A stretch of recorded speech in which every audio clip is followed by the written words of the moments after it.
Hi friends, நான் உங்கள் பின்சி. Welcome to our channel. நம்ம இன்னைக்கு ஒரே ஒரு நேந்திரம் பழமும் அதுக்கு கூடவே ஒரு இரண்டு பொருட்களும் சேர்த்து ஒரு சூப்பரான ஸ்நாக்ஸ் எப்படி பண்றதுன்னு தான் பார்க்க போறோம். அதுக்கு முன்னாடி எங்க சேனலை சப்ஸ்கிரைப் பண்ணாதவங்க ப்ளீஸ் சப்ஸ்கிரைப் பண்ணிக்கோங்க. அதுக்கு பக்கத்துல இருக்கிற பெல் ஐகானையும் கிளிக் பண்ணி விட்டுக்கோங்க. வாங்க நம்ம வீடியோக்குள்ள போலாம். நேந்திரம் பழம் ஸ்நாக்ஸ் பண்ணுறதுக்காக நல்ல பழுத்த ஒரு நேந்திரம் பழம் எடுத்திருக்கேன். அதுக்கப்புறமா அது கூடவே ஒரு பூஸ்ட் பேக்கெட் எடுத்திருக்கேன். நீங்கள் பூஸ்ட் பிடிக்காது அப்படின்னா நீங்கள் வேறு ஹார்லிக்ஸோ போன்விட்டா என்ன வேணாலும் எடுத்துக்கலாம். அதுக்கப்புறமா ஒரு நேந்திரம் பழத்துக்கு ஒரு பூஸ்ட்டு நமக்கு தேவை. அதுக்கப்புறமா 3/4 கப் மைதா மாவு எடுத்திருக்கிறேன். உங்களுக்கு கொஞ்சம் ஹெல்த்தியாக சாப்பிடணும் அப்படின்னு நினச்சிங்கன்னா கோதுமை மாவு எடுத்துக்கிட்டாலும் பரவாயில்ல. கோதுமை மாவு எடுத்தீங்கன்னா கொஞ்சம் சாஃப்ட் கம்மியாக இருக்கும், கொஞ்சம் கிறிஸ்பியாக இருக்கும். வாங்க நேந்திரம் பழம் ஸ்நாக்ஸ் எப்படி பண்ணுறதுன்னு பார்க்கலாம். முதல்ல நம்ம நல்ல பழுத்த நேந்திரம் பழத்தை மிக்ஸி ஜாரில் சின்ன சின்னதாக கட் பண்ணி போட்டுக்கலாம். நம்ம இப்போது ஒரு பழத்தையும் கட் பண்ணி போட்டாச்சு. இது கூடவே நம்ம எடுத்து வச்சிருக்கிற பூஸ்ட் பவுடரையும் போட்டுக்கலாம்.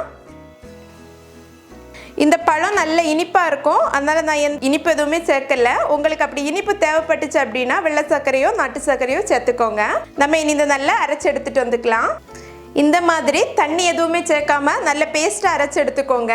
நம்ம அரைச்சி வச்சிருக்கிறத மிக்சிங் பவுலில் மாற்றிக்கலாம். நம்ம இனி எடுத்து வச்சிருக்கிற மைதா மாவை கொஞ்சம் கொஞ்சமாக போட்டு மிக்ஸ் பண்ணி எடுத்துக்கலாம்.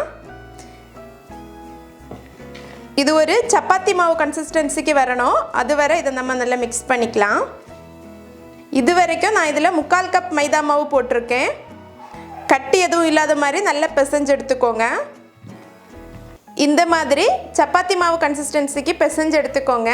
இனி நம்ம கையில் எண்ணெய் அப்ளை பண்ணிவிட்டு சின்ன சின்ன பாலாக உருட்டி எடுத்துக்கலாம். இல்லை உங்களுக்கு வேறு ஏதாவது ஷேப் வேணுன்னா அப்படியே நீங்கள் உருட்டி எடுத்துக்கோங்க. இனி நம்ம இதை சின்ன சின்ன பால்ஸாக உருட்டி எடுத்துக்கலாம்.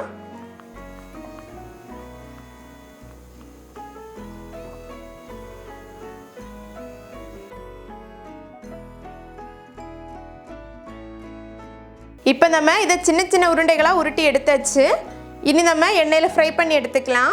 நம்ம அடுப்பில் ஒரு பேன் எடுத்து வச்சுருக்குறோம், அதில் எண்ணெய் விட்டு வச்சுருக்குறோம். இந்த எண்ணெய் சூடானதுக்கு அப்புறமா நம்ம உருட்டி வச்சுருக்கிற உருளைகளை போட்டு ஃப்ரை பண்ணி எடுத்துக்கலாம். இப்போ எண்ணெய் காஞ்சாச்சு. இனி நம்ம அடுப்பை மீடியம் ஃப்ளேமில் வச்சுட்டு நம்ம உருட்டி வச்சுருக்கிற உருளைகளை இதில் போட்டுக்கலாம்.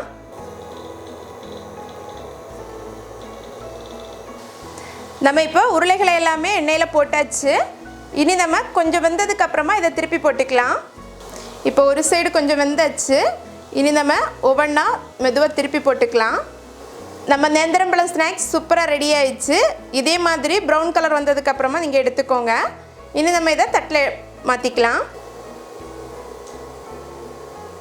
நம்ம நேந்திரம் பழம் ஸ்நாக்ஸ் சூப்பராக ரெடி பண்ணியாச்சு. நம்ம இனி இதை டேஸ்ட் பண்ணி பார்க்கலாம். வெளிப்பக்கம் நல்ல கிறிஸ்பியாக இருக்குது, உள்பக்கம் கொஞ்சம் சாஃப்டாக இருக்குது. இப்போ நம்ம சாப்பிட்டு பார்த்தாச்சு. வெளியில் கொஞ்சம் கிறிஸ்பியாக இருக்குது, உள்ளே சாஃப்டாகவே இருக்குது. ஸோ பிள்ளைங்களுக்கு எல்லாருக்குமே ரொம்ப பிடிக்கும். இந்த வீடியோ உங்களுக்கு பிடிச்சிருந்துச்சுன்னா லைக் பண்ணுங்கள், ஷேர் பண்ணுங்கள், கமெண்ட் பண்ணுங்கள். Thank you, bye bye.